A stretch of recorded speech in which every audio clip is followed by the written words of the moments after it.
Olá, eu sou o Felipe, eu sou médico de família, sou teleconsultor aqui do Telesaúde Goiás. Eu peço licença para você antes desse vídeo começar, porque eu gostaria de convidar os profissionais, médicos e enfermeiros do SUS que atuam na atenção primária no estado de Goiás a utilizar o serviço de teleconsultoria aqui do Telesaúde Goiás. A nossa equipe de teleconsultores ela pode te ajudar a tirar dúvidas de casos atendidos na rotina e do seu serviço e sugerir conteúdo atualizado sobre os mais variados temas aí no contexto da APS. Basta fazer o cadastro no site do Telesaúde Goiás e aguardar a autorização. Depois, solicitar a sua teleconsultoria. Aguardamos vocês!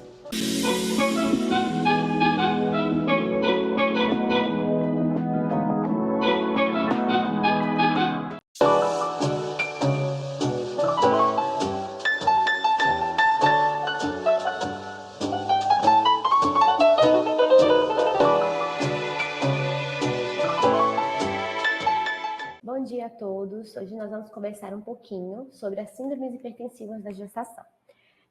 Hoje a gente vai falar a parte mais específica relacionada à fisiopatologia e a gente vai marcar novamente uma aula para a gente conversar sobre o manejo nutricional das síndromes hipertensivas da gestação. Meu nome é Jordana, eu sou doutora e sou especialista na área de nutrição materno-infantil.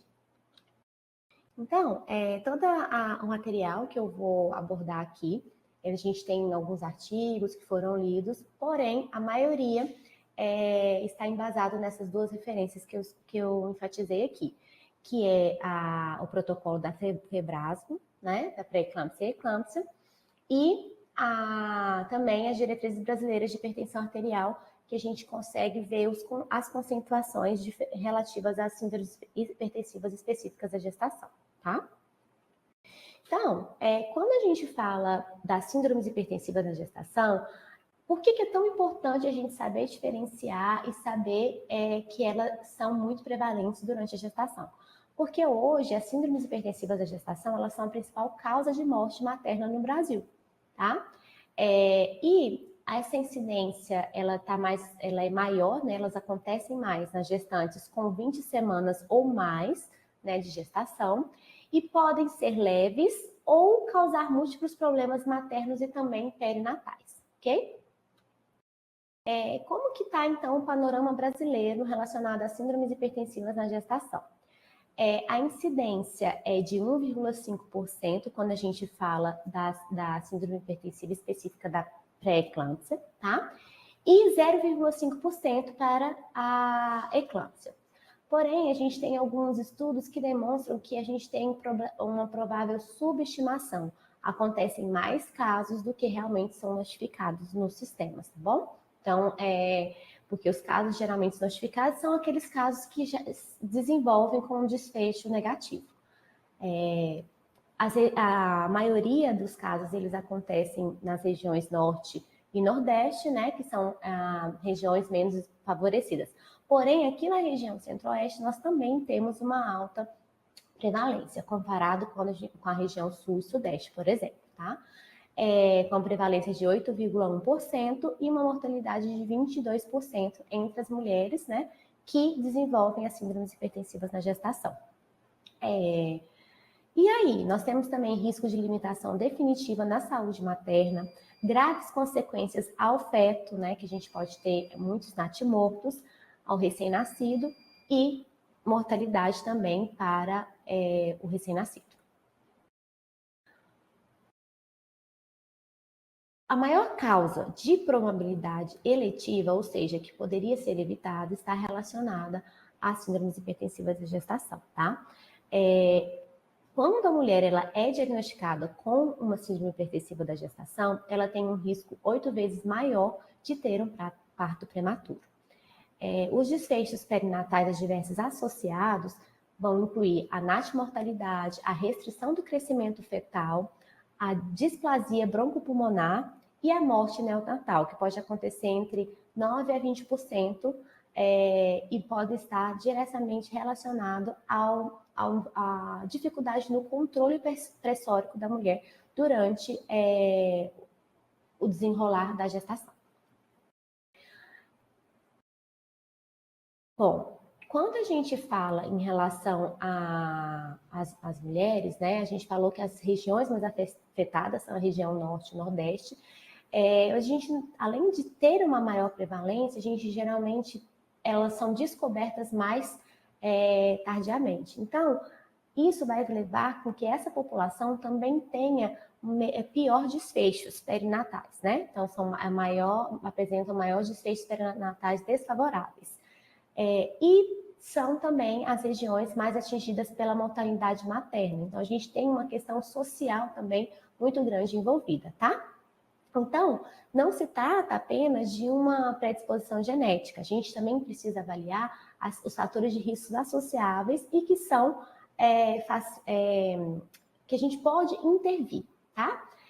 Além desses fatores de risco que a gente pode intervir, a gente também tem que avaliar a questão da negligência, porque muitas vezes a própria mulher ela não é orientada. A gente também tem muita relação da gestante adolescente, né? Uma gestante em vulnerabilidade, que demora muito tempo até chegar no atendimento e procurar esse atendimento para um pré-natal de qualidade, que está tudo relacionado aos determinantes sociais de saúde. Todo esse quadro vai levar a indicadores sociais desastrosos, ou seja, a mulher ela tem uma gestação que foi diagnosticada, o fato dela estar grávida ela é mais tardia. Isso leva ao menor número de consultas de pré-natal, piorando o resultado e aumentando as chances de mortalidade tanto da mãe como do feto, tá? Então, nós como profissionais de saúde, nós temos sempre que tentar trabalhar a educação em saúde para reduzir essa distância do que a gente quer, o que é ideal, que essa mulher ela tenha um atendimento precoce na unidade básica de saúde. Quando ela tiver o diagnóstico da pré-eclâmpsia, ela já ser encaminhada, né, para uma unidade de alto risco, porque ela já é considerada uma gestação de alto risco quando ela tem o diagnóstico da síndrome hipertensiva na gestação, e nós profissionais a gente tem que ser treinados para melhorar essa atenção à saúde, para que ela seja uma atenção à saúde de qualidade. E aí, como atuar para reduzir a morte materna relacionada a síndromes hipertensivas no Brasil?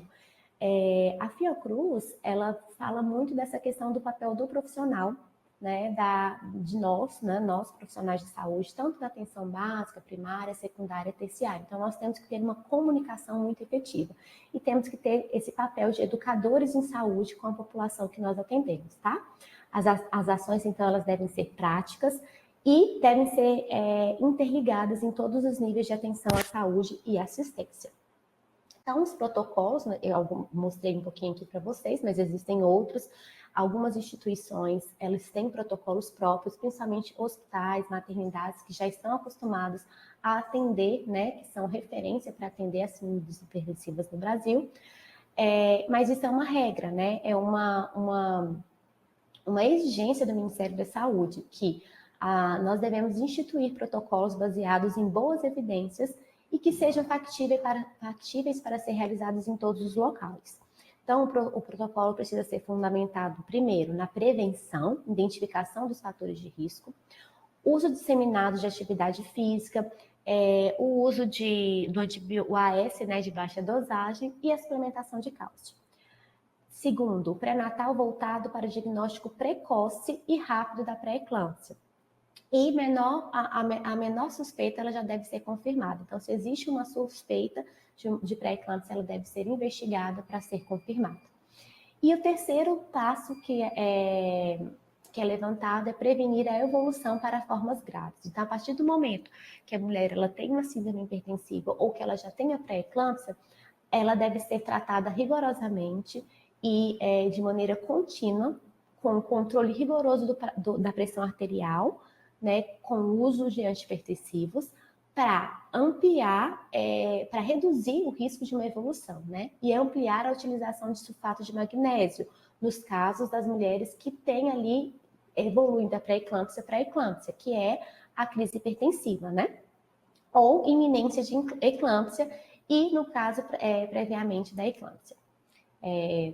A resolução da gravidez deve acontecer de maneira apropriada, sem causar a prematuridade iatrogênica. Então, tem que ser avaliado o risco né, a vida da mulher, mas também não deve ser incentivado a resolução da gravidez naqueles casos que não deveria ser realizado, tá? Porque aí esse bebê, ele pode correr mais risco de vida. Então, quais são os desafios, né, que o próprio Ministério da Saúde, a Fiocruz, levantam em relação a esses protocolos? Primeiro, é importante construir estratégias locais. Então, cada local, cada região, ela vai ter as suas particularidades.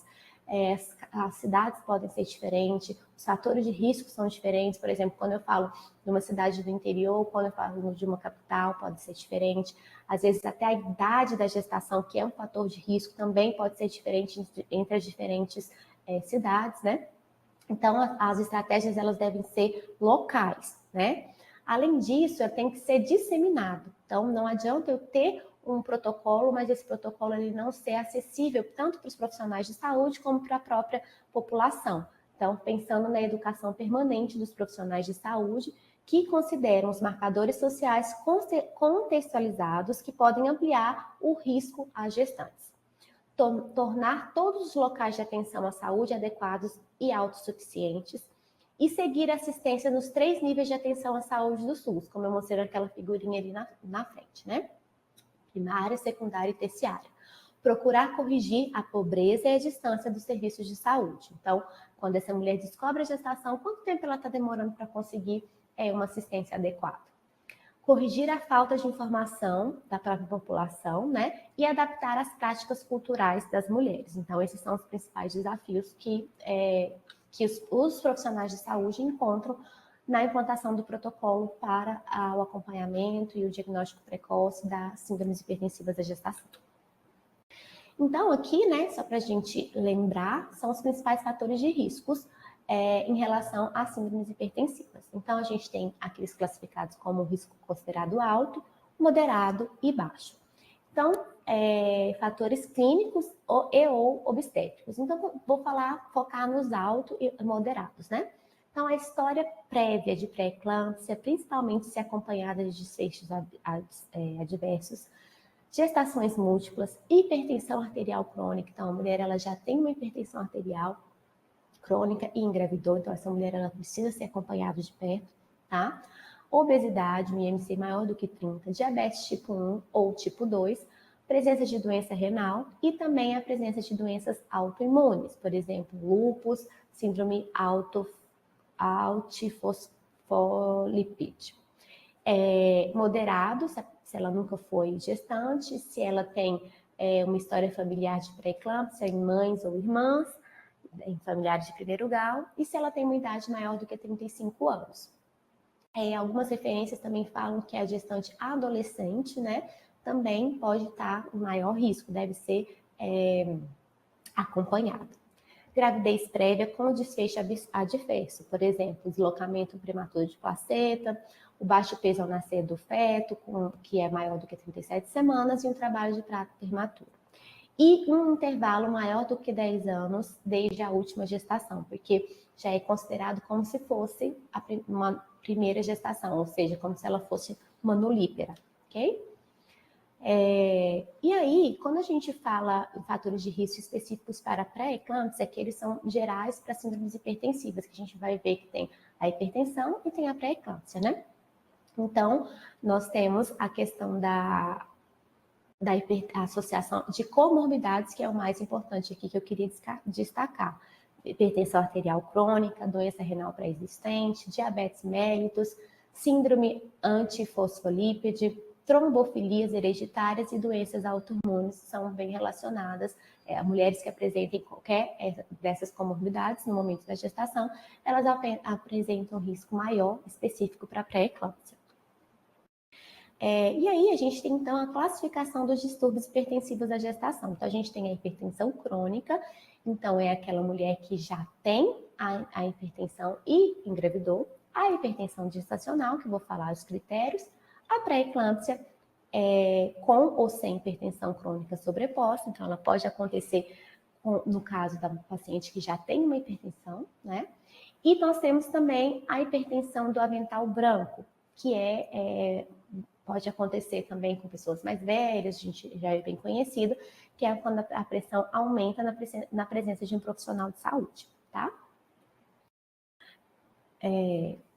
Então, quando a gente fala a hipertensão arterial, a gente tem uma definição de 2016, da 7ª Diretriz Brasileira de Hipertensão Arterial, que é quando a gente faz duas medidas, né, com intervalo, que tem um valor de pressão sistólica e diastólica. Quando é o sistólico, estágio 1, de 140 a 159, e estágio 2 maior do que 160. E a diastólica de 90 a 99, estágio 1, e maior do que 100 para estágio 2. Ok? Tem que ser feito duas medidas, confirmada, né, com duas medidas. A proteinúria, ela já vai estar relacionada à presença da pré-eclâmpsia, né? A elevação da pressão arterial vai ser observada com perda de proteína via urinária.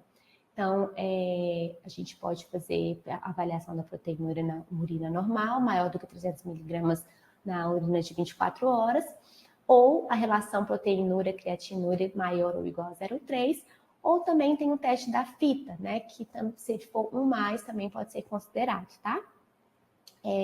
Tem que tomar, não é necessário repetir a amostra, uma alteração já é o suficiente, porém tem que tomar cuidado porque a infecção, se a paciente estiver tendo alguma infecção urinária, por exemplo, pode ser um fator de confusão, tá? Então precisa ficar atento em relação a isso. A hipertensão crônica vezes a hipertensão gestacional, a gente tem uma diferença, tá? Então a hipertensão arterial crônica ocorre na pré-concepção ou antes da 20ª semana. Então, e não normaliza após o parto. Então, existe aquela paciente que já tinha uma hipertensão arterial crônica diagnosticada, mas também existe a paciente que já tinha uma hipertensão arterial crônica que não era diagnosticada e no momento que ela engravidou, ela teve um acesso, né, à saúde, às vezes ela não tinha um acompanhamento ali e ela vai ser diagnosticada nesse momento, tá? E aí, geralmente, essa hipertensão arterial que foi diagnosticada antes da 20ª semana, ela não normaliza após o parto, tá? Então, ela é considerada uma hipertensão arterial crônica. E aí, nós temos também a hipertensão arterial gestacional. Geralmente, ocorre após a 20ª semana, em pacientes que eram previamente normotensas, e aí elas vão pular, né, para uma hipertensão arterial, para uma pressão arterial maior do que 140 por 90. Sem a presença de proteinúria. Então, só foi alterada a pressão arterial, tá? E a hipertensão arterial gestacional, ela normaliza geralmente após a 12ª semana após o parto, tá? Mas a gente tem uma questão aqui. Para a pré-eclâmpsia, a gente pode ter tanto uma paciente que já era hipertensa cronicamente, evoluindo para a pré-eclâmpsia, como aquela paciente que desenvolveu a hipertensão arterial específica da gestação, a partir da 20ª semana, todas as duas podem evoluir para pré-eclâmpsia, eclâmpsia e síndrome HELP, tá bom? Então, a definição de pré-eclâmpsia, o que acontece? Eu tenho a presença da pressão arterial elevada, mas maior do que 140 por 90, a partir da 20ª semana de gestação, associada à proteinúria significativa, que é por esses testes que eu apresentei aqui previamente, tá? Associada à proteinúria significativa ou presença de comportamento de órgãos-alvo, como, por exemplo, contagem de plaquetas menor do que 150 mil por metros cúbicos, disfunção hepática com as transaminases, né, TGO ou TGP maior do que 40, insuficiência renal com uma creatinina maior ou igual a 1 miligrama por decilitro, presença de edema pulmonar, iminência de eclâmpsia ou eclâmpsia. Então, esse seria o diagnóstico de pré-eclâmpsia. Além disso, a associação de hipertensão arterial com sinais de disfunção placentária, com restrição de crescimento fetal e ou alterações nos exames de Doppler fetal, também deve chamar a atenção para o diagnóstico de pré-eclâmpsia, deve ser investigado. Então, essa é uma orientação da Sociedade Brasileira na última diretriz de 2020. E aí, também, na diretriz da Sociedade Brasileira de 2020, eles vão falar um pouco, pegando lá a referência do Colégio Americano de Obstetras e Ginecologia, que não é mais classificado os níveis de a classificação de risco de acordo com a proteinúria, tá? E aí eles vão falar que, no entendimento dos profissionais que se envolveram, né, na elaboração da diretriz da Sociedade Brasileira de 2020, a utilização dos níveis de proteinúria como critério para antecipação do parto colocaram essa avaliação como controversas. Assim, eles recomendam que os níveis de proteinúria não sejam desvalorizados completamente para o diagnóstico da pré-eclâmpsia, né? Mas vistos em consonância com a clínica da paciente e as provas da vitalidade fetal, principalmente quando é utilizada a proteinúria na urina de 24 horas, tá?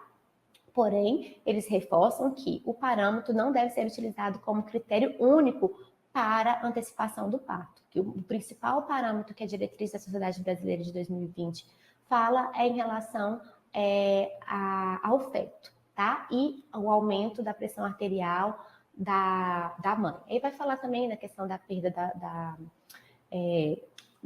das plaquetas e todos os outros fatores que devem ser utilizados não isoladamente a proteinúria, tá?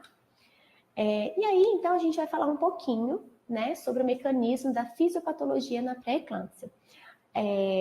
A etiologia da pré-eclâmpsia ela é desconhecida, apesar de existir algumas vertentes que falam relacionadas à falta de adaptação, como se o corpo da mulher estivesse entendendo aquele desenvolvimento do feto como um corpo estranho, tá? Mas hoje admite-se a etiologia imunogenética, que suporta uma tríade fisiopatológica composta por vasoespasmo generalizado, uma lesão endotelial, então uma lesão do endotélio da mulher, e uma dificuldade da adaptação ao corpo da mulher ao trofoblasto, né, que é aquele início da geração ali do feto. Então, uma adaptação trofoblástica inadequada. Os mecanismos vão ser vários, né? Mas eu vou falar um pouquinho mais aqui sobre a disfunção placentária, a disfunção endotelial. E aí a gente também tem um balanço angiogênico, a gente também tem algumas vertentes falando sobre a inflamação, um balanço de reatividade vascular, também uma vertente genética, né? Então, por isso a gente fala o histórico familiar em parentes de primeiro grau e mulheres de primeiro grau pode estar relacionado. Então, se a gestante ela tem uma mãe que teve uma pré-eclâmpsia e ela tem os outros fatores de risco, ela vai ser uma gestante que nós vamos ter que acompanhar mais de perto, estresse oxidativo e também imunológico. Então, quando a gente fala da disfunção placentária, a gente vai falar a partir dos problemas de adaptação imunológica ao trofoblasto, ocorreriam problemas na perfusão, ou seja, na irrigação, né, do feto ali, e essa irrigação deficiente vai gerar um problema de crescimento, então uma restrição de crescimento intrauterino, uma restrição de crescimento do feto, e também vai gerar uma hipóxia subsequente. Então eu tenho uma redução da perfusão sanguínea ali para aquele feto que está sendo nutrido, então eu vou ter menor nutrição, mas eu também vou ter menor circulação de oxigênio ali, gerando uma hipóxia, tá? Efeitos locais, a gente tem maior formação de espécies reativas de oxigênio, ativação do sistema inflamatório materno, aceleração de processos de apoptose celular, que vão limitar o estabelecimento da placentação normal. Então, a gente consegue, em muitos casos, a gente tem uma placenta envelhecida, tá? Porque ela não está sendo irrigada da maneira correta. E aí a gente tem duas fases de instalação e invasão trofoblástica anormal. A primeira vai ocorrer ali nas primeiras 12 semanas de gestação, quando há a diferenciação do trofoblasto. Depois dessa diferenciação do trofoblasto, a gente tem a invasão da decídua e remodelamento das artérias espiraladas de forma defeituosa. Então, não acontece, deveria ter uma formação, uma irrigação adequada ali, a gente tem a formação da placenta, mas ela não acontece da maneira adequada, resultando na entrada abrupta de sangue materno no espaço intraviloso. danificando mecanicamente o sinciciofibroso, comprometendo a perfusão dos tecidos fetais. Então, desde o início, a gente já tem uma perfusão reduzida dos tecidos fetais. E a gente sabe que a gente precisa que seja a gente tenha uma irrigação adequada, porque isso vai garantir a nutrição do feto. Depois, lá no segundo, terceiro trimestre, quando a gente fala até que a gente começa a ter a manifestação fisiológica e o diagnóstico da pré-eclâmpsia acontece mais ou menos na 20ª semana. Então, a gente já vai estar falando dessa segunda fase aqui, né, no segundo, terceiro trimestre.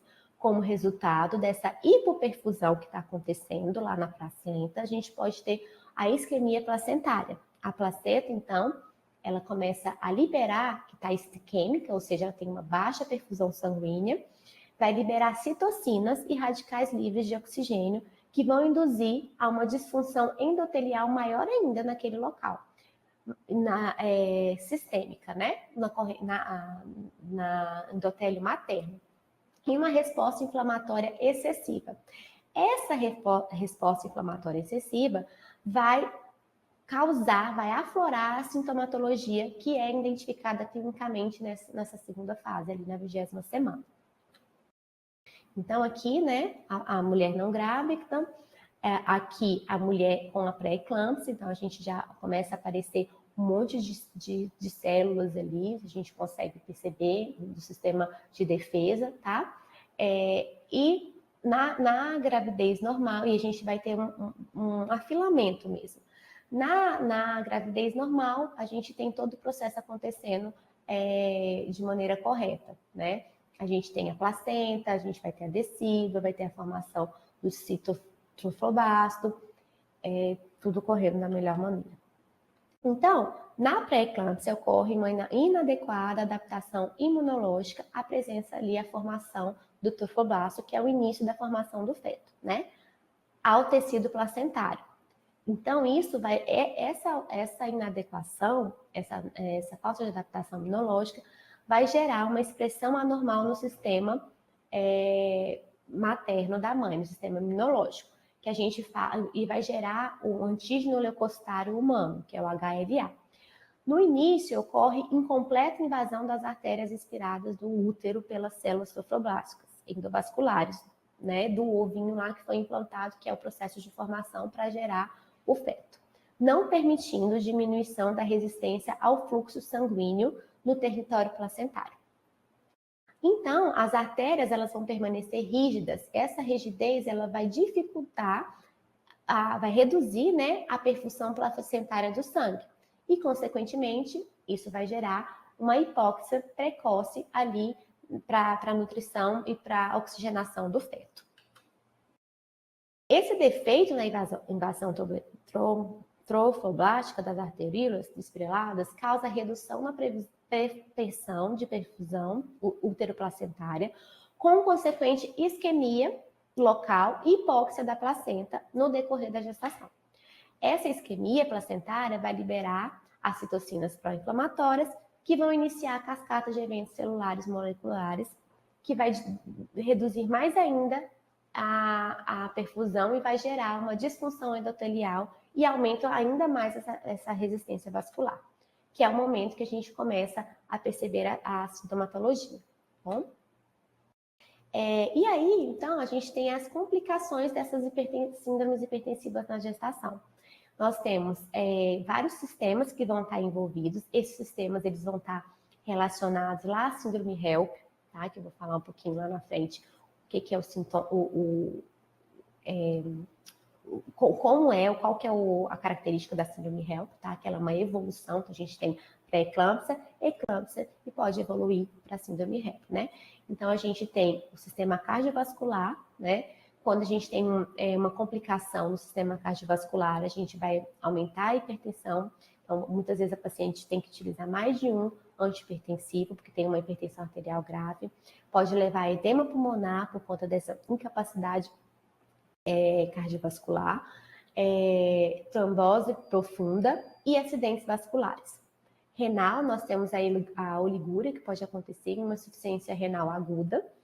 hematológico, né, que a gente pode ter a hemólise, a plaquetopenia, então uma queda das plaquetas, e neurológico, né, que quando a gente tem a eclâmpsia, depois a gente tem o edema cerebral, AVC e a síndrome REP, né, que está tudo relacionado. Oftalmológico, a gente pode ter alteração da visão, a visão escurecida, que é um sintoma que muitas vezes as pacientes elas falam. Enxaqueca, uma dor de cabeça muito forte também pode estar associada. Alteração hepática, tem inclusive alteração das enzimas, né? E placentário, que é um dos primeiros que acontece, que a gente geralmente está relacionado até a restrição do crescimento ultrauterino do bebê, do feto.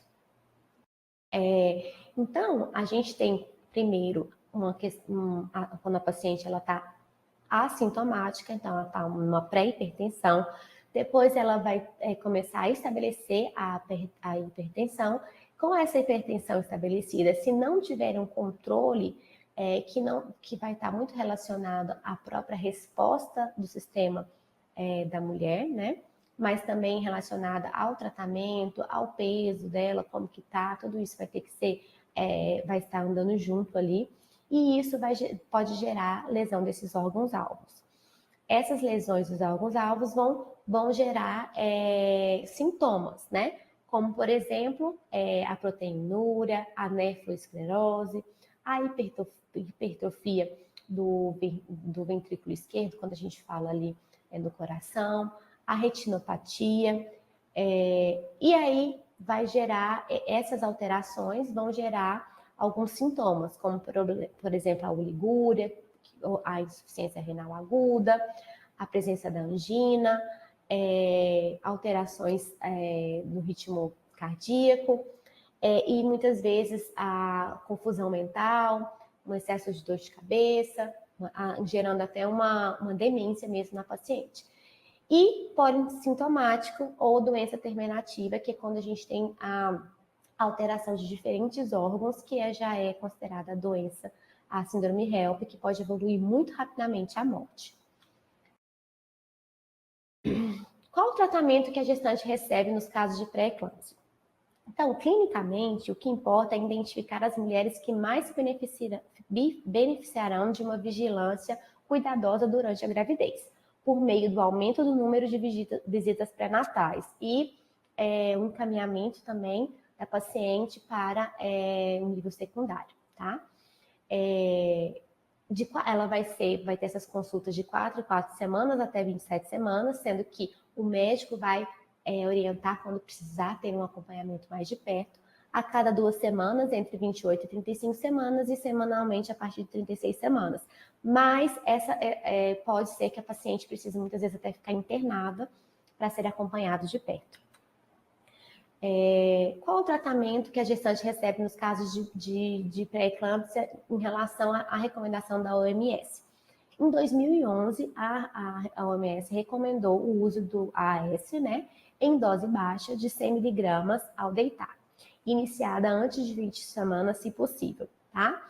Para aquelas pacientes que têm mais do que 2 fatores de risco, em alguns casos eles falam em 3, aí já deve ser utilizado como maneira de prevenção. A terapia antipertensiva ela não vai prevenir a pré-eclâmpsia, mas ela vai ajudar a controlar, né, no caso das pacientes que já têm até uma hipertensão sistêmica grave. Nas áreas onde a ingestão dietética de cálcio é baixa, a suplementação de cálcio durante a gravidez é recomendada para a prevenção da pré-eclâmpsia em todas as mulheres, tá? Então, se eu já é de conhecimento que uma população ela tem um baixo consumo de cálcio, a suplementação de cálcio ela deve ser recomendada de maneira profilática, tá? E especialmente nas mulheres com alto risco de desenvolver pré-eclâmpsia. É uma recomendação uma suplementação de 1.300 para adolescentes e de 1.000 miligramas para gestantes adultas. E aí, a gente tem alguns tratamentos que são recomendados, né, que vão ser avaliados de acordo com a paciente, mas geralmente o protocolo vai falar, né? O protocolo da instituição vai falar, mas esse é o protocolo que é recomendado tanto pela Fiocruz como a diretriz da hipertensão do Colégio Brasileiro, Colégio Americano e também da Sociedade Brasileira de Hipertensão. Então, tem que ser feito um controle pressórico, uso de antihipertensivos, que pode ser utilizado tanto via oral, intramuscular ou intravenoso. Exames bioquímicos devem ser realizados de rotina para prevenir e identificar precocemente a lesão dos órgãos-alvos. A avaliação obstétrica para a aceleração do parto quando necessário. Repouso, né? Existem algumas recomendações que são meio controversas, mas já se sabe que o repouso ele pode melhorar o fluxo sanguíneo, útero placentário e evitar a piora da hipertensão, mas ainda existem alguns estudos controversos, então a sociedade indica que cada paciente seja avaliada de perto, né, para identificar essa recomendação do repouso. Prevenção e tratamento da eclâmpsia vai ser utilizado o sulfato de magnésio e a dieta a gente não recomenda mais, porque há muitos anos atrás era recomendada uma dieta hipossódica. Porém, para o caso de pré-eclâmpsia, é recomendado uma dieta normossódica e uma dieta DASH também é recomendado, que isso eu vou falar em uma próxima aula para vocês, tá?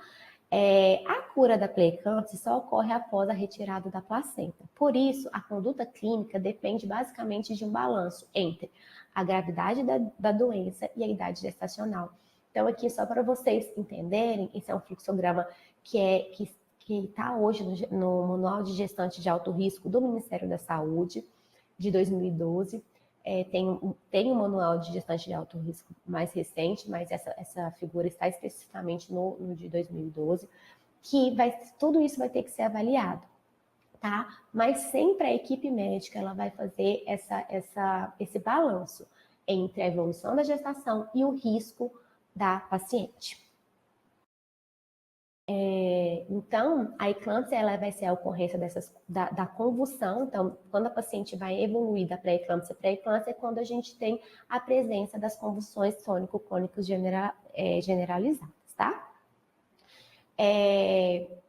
E o mapa de riqueza aqui é só para mostrar para vocês que a alta renda, a incidência vai variar de 1,6 a 10 casos, e países de mais baixa renda, a incidência é bem maior. Então, mostrando que a gente precisa ser mais assertivo no acompanhamento da paciente com hipertensão arterial prévia e pré-eclâmpsia, para que ela não chegue a ter a eclâmpsia, né? Que a gente já essas convulsões tônico-clônicas generalizadas. Que é a crise convulsiva, e o principal tratamento que a gente fala é a terapia anticonvulsivante utilizando o sulfato de magnésio. Então, ele vai ser utilizado de acordo com o critério de gravidade, tá bom? A síndrome HELP com a pré-eclâmpsia, sempre utilizado na pré-eclâmpsia e na síndrome HELP. E aí, só para falar um pouquinho das complicações associadas à eclâmpsia. Então, a gente tem a coagulação intravascular disseminada, descolamento prematuro de placenta, a síndrome HELP, o edema pulmonar, pneumopatia aspirativa e falência cardiopulmonar. Então, aqui, esse quadrinho eu não vou falar aqui para vocês, mas só se tiver restado alguma dúvida, todas essas explicações que eu dei, elas estão resumidas nesse quadro que vocês podem encontrar na diretriz de hipertensão arterial de 2020, tá? E aí, por último, a síndrome HELP. A síndrome HELP, ela ocorre quando a paciente ela tem alteração, ou ela vai ter uma hemólise, elevação das enzimas hepáticas ou uma plaquetopenia. Então, o HELP, as letrinhas vêm desse acrônimo, né, que a gente fala, hemólise, elevação das enzimas hepáticas e plaquetopenia. E ela é uma variante grave da pré-eclâmpsia que acontece em poucos casos, mas pode acontecer. Tudo vai depender de como foi a evolução da paciente e o acompanhamento dela, tá? E ela é uma síndrome que ela tem sintomas muito inespecíficos. Por exemplo, a paciente ela pode se queixar de mal-estar, enxaqueca muito forte, dor de cabeça muito forte. Algumas vezes ela pode se queixar apenas de uma dor gástrica, né, epigastralgia muito forte. Muitas vezes a paciente começa a ter vômitos incoercíveis, às vezes só a náusea e muitas vezes a cefaleia, tá? Então, precisa sempre fazer. Lembra que lá na frente eu falei que tem que ter o protocolo, tem que ser feitos os exames. São com esses exames que a gente vai conseguir intervir precocemente para que a paciente não evolua para síndrome HELP. Então, a hemólise, né, que pode ser avaliada pelo exame de bilirrubina, e também a alteração da função hepática, do TGO e TGP, um TGO maior do que 70 UI, e a plaquetotenia, que é pelo exame de plaqueta, menor do que 100 metros cúbicos, 100 mil metros cúbicos. E aí, a gente vai começar, né, uma outra aula para falar um pouquinho sobre a escolha do parto, como que é feita, e também como é hoje a terapia nutricional que é indicada no caso das síndromes hipertensivas e também da pré-eclâmpsia e eclâmpsia. Muito obrigada.